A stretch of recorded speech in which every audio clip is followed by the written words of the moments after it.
right, thank you all so much for being here. And we do have a fill-in, but that's rock and roll for you. So this is Gloria right here. Gloria Jones, who you will recognize, of course, from the amazing film. And over to her. Hi, I'm Waldo Sanchez, filling in as a designated hitter for Bolan. Yes, as we said, it's rock and roll, so yeah. It's good, it's supposed to be spontaneous. So wait, now, because this is totally off the cuff for me as well, Waldo, what's your relationship with Gloria and the family and Marc? I'm developing a feature based on Electric Warrior. Nice. All right, so obvious question, though. I hate to ever do the obvious question, but for you, who would be the dream to be in the film? It's interesting. We've thought about a couple of people, but there's a few. We're going to kind of keep it under our hat for now. Fair. I'm sure everybody wants to be surprised, but yeah. And Gloria, for you, I mean, talk about, what it would mean to see the film come to life and see, I mean, we'll come on to this wonderful film in a second, but for you, obviously Marc's work was so rich and there was so much to it. What would it mean to you to see the film come to life? Well, I believe Marc will live on, and I believe that this wonderful family, we have come into our lives, and we're going to do some great things. Marc was an innovator, and Beverly Hills, especially the Beverly Wilshire, and David at that time was living on Doheny in Marilyn Monroe's old home. So this is home. So for me, tonight I'm a little senior moments here, so you guys have to work with me because this is so beautiful. We loved being in California, and we would sit out the Santa Monica Pier, and we would look over at Malibu, and he says, one day I'll be a film producer, we'll live over there. And so tonight, for me, excuse me for doing this, but thank you all so much. You have no idea. This is our first time actually being home with Marc. So thank you, Beverly Hills. Thank you, the Valley. Thank you.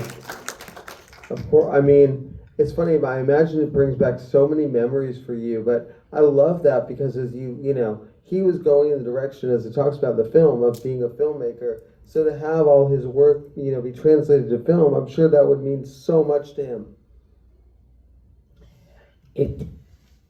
I feel like this. He lived his dream. He lived his life. And what was important to him was for the children to have a future and to dance. When Roland was born, he asked the lawyers and the trustees, he said, please, my son must be educated. So Roland was educated. He went to wonderful schools and universities. But I believe he's happy. And I have one thing to tell you. I play bingo in Las Vegas. And whenever I play, I hear Slider. I hear 20th Century Boy. So I'm like, Marc, please let me win this $70,000. So I'm just sharing a couple of things with you here. Wait, so how many times have you won now? I think I won $13. So that's pretty good. I keep going, but I only play a $6 ticket, I'm sorry, producer. These are the, you'll learn. Let's come on to the film for a second. I think one of the coolest things in seeing this film is when you watch the whole movie, you realize, and you look at the different musicians who were influenced by Marc. It's insane, and it's such a testament when you can put Off Bloom and Borns and Maria McKee, who's one of my heroes growing up in LA, and Nick Cave, who was just astonishing, and U2 and Elton John. It's like, and Lucinda Williams. It influences all walks of life. Absolutely. Yeah, the youth. Make up close. Oh, sorry, the youth that really it exemplifies, which is incredible. The scope. I haven't seen this, and I loved it. I really did. I loved it.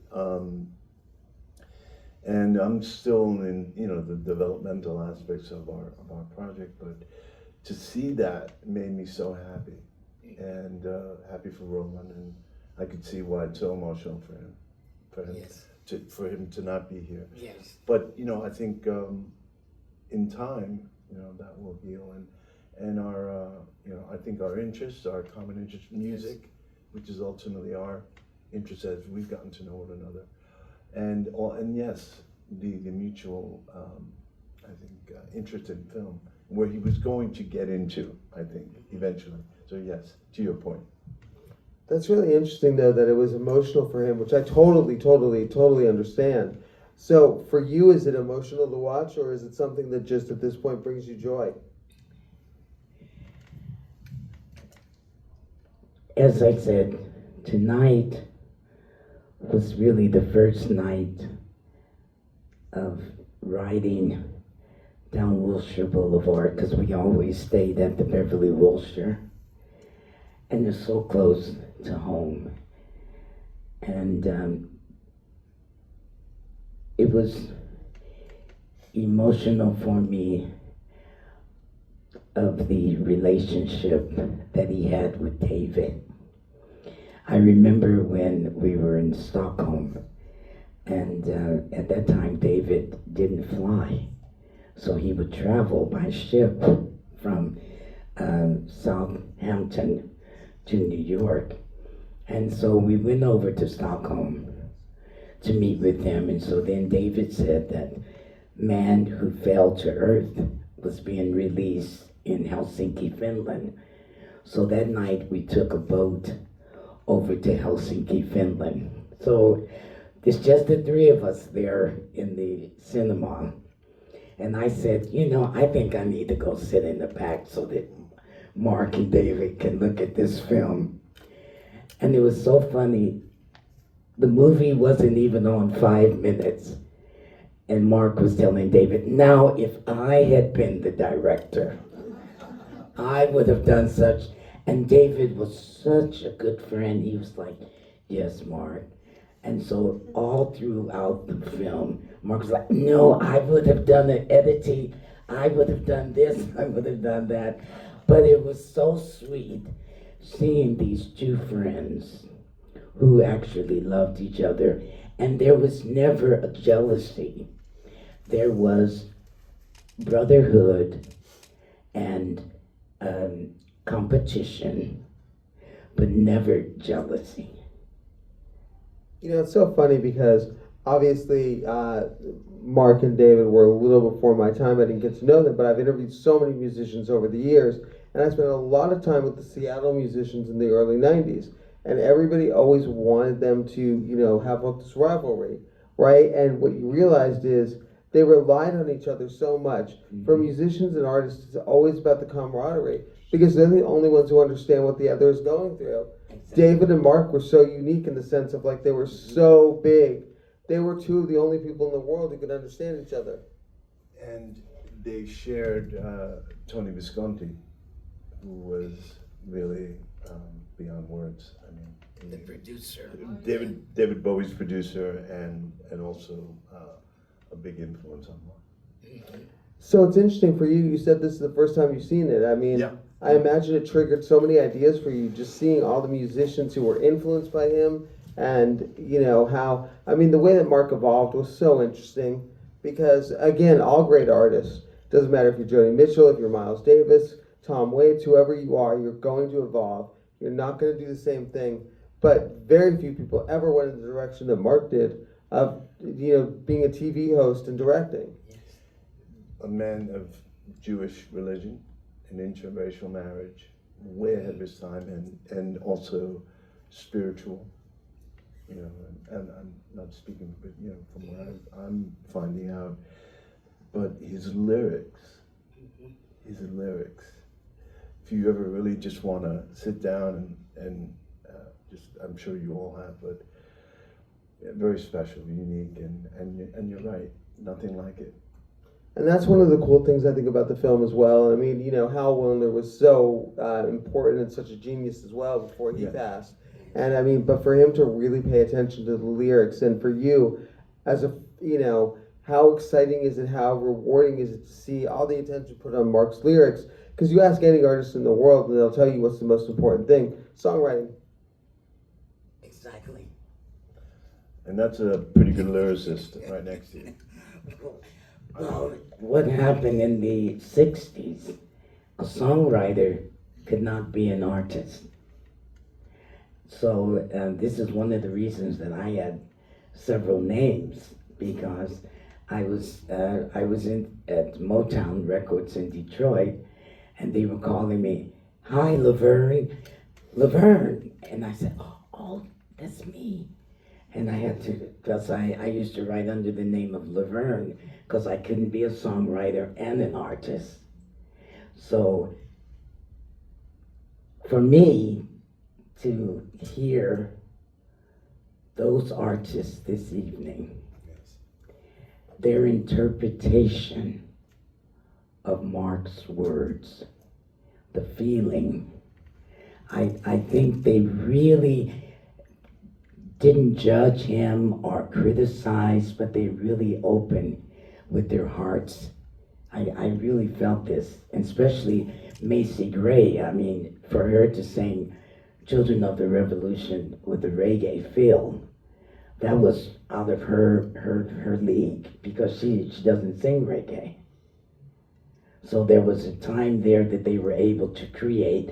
Marc believed in creating, as he calls us, the two black chicks, because he really wanted us to sing powerful, you know, and America was like, "Oh, no, you know, they have to be pop singers, they have to be like the Supremes," and Marc was like, "No, I want them to say rah, rah," and so we went for it. We were on Midnight Special, and we gave that energy. Now, you have to remember, the industry, we came out of psychedelic into rock and roll, into soul, into disco, into punk. And one day I told the industry, watch out for hip hop. They said it'll never happen. And look what happened, 50 years. So we were innovative, we love creating, and Marc allowed us to create. All right, so for you as a great lyricist, I have to ask, what was your favorite Marc song? Teenage Dream. And I say that, and I always remember, and because the word "surprise, the boys are home." You know, this was during the time that a lot of our soldiers were returning, and he really felt the 50s, the 60s. At that time, we were living in Monte Carlo, and he didn't like living there because he's a London boy, and he wanted to go home. He didn't like. So when Roland was conceived, I had a doctor in Germany, doctor in London, doctor in Monte Carlo, doctor in England, and a doctor in America, because we were living in the air, you know, and there was, this man went through so much, and he never let it interfere with his creating. But he really liked being number one on the charts. But he had to grow into understanding that those little girls loved him, they loved the Bay City Rollers, they loved Gary Glitter, and he realized that they were not going to stay with him. That's when he started thinking more of going into directing, and that's one of the reasons. I love the Elton comment where he says, Marc came in and said, "Oh, I sold 1 million records this morning," and Elton's like, "That's great," but he's like, but he was always humble about it. Well, he actually did sell 1 million. Hot Love was released in one country, And that song sold 37 million copies. The people kept buying it, buying it, buying it. But then one day, he wants to know, where is the funds? Where are they? As every musician in the world has ever asked, but yeah. Well, you have to remember that the record industry in the 30s and the 40s, they only paid you a half a penny. So how you can be paid a half a penny? It's changed a lot, the industry. Well, now it's gone back though with streaming, so now you get the same. That's right. He was also interested in scoring, Yes. based on the David Kiscanen interview and then Cameron Crowe's interview. Two great interviews. Yeah, Cameron and I were texting about it last night because he's a good friend, and I was like, I love the footage in San Diego. But now here's a question that, Gloria, you might be the only one who can answer. But for you, while you mentioned he was interested in scoring, Yes. and obviously he was interested in directing, I have to know now, what were his favorite films? Well, he loved James Cagney. He loved Gene Kelly and Fred Astaire. Mm. He loved watching 30s and 40s films. But one of his characters was Seymour, who was sort of a vampire, and he was a MC in the Midwest. And that's where I saw Dolly Parton when she was singing Jolene, and we would come back from the concerts and to watch Seymour, But he loved the 30s and 40s, and he also loved Elvis very much. See, that's fascinating to me, the fact that you mentioned Seymour, a vampire MC. He was so ahead of his time. Yeah. That's like Twilight 40 years later. Exactly. So for you guys both, having just seen the film for the first time and experience being home with it and everything, what do you both want people to take from the film? Obviously, it's so important to highlight Marc's songwriting. I before we come to that, I have to ask, was there a favorite performance? You mentioned Macy. What was the band from Brooklyn? The band from Brooklyn. Orwell's or? No, I love them. Snarky Bar, yes, Snarky. Yeah. They were fantastic.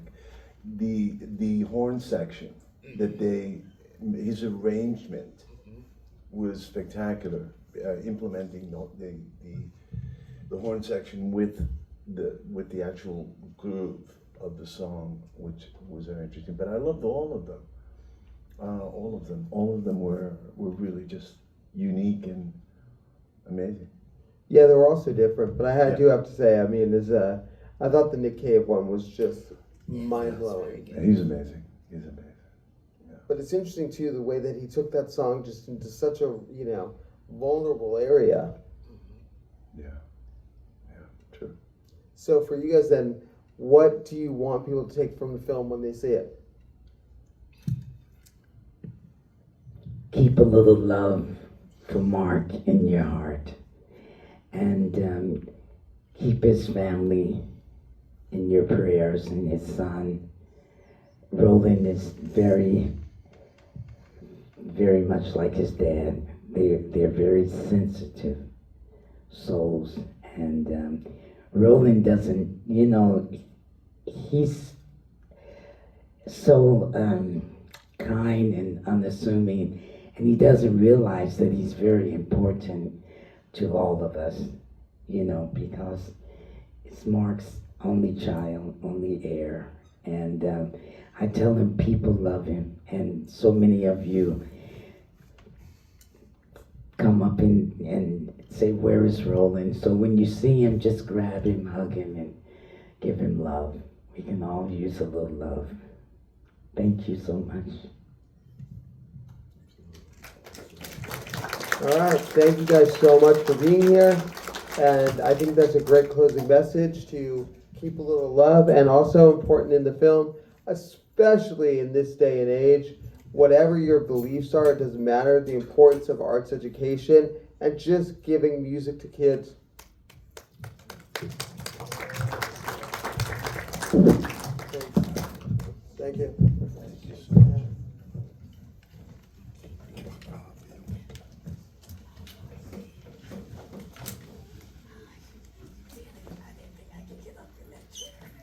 Thank you for being so kind. Yeah, of course.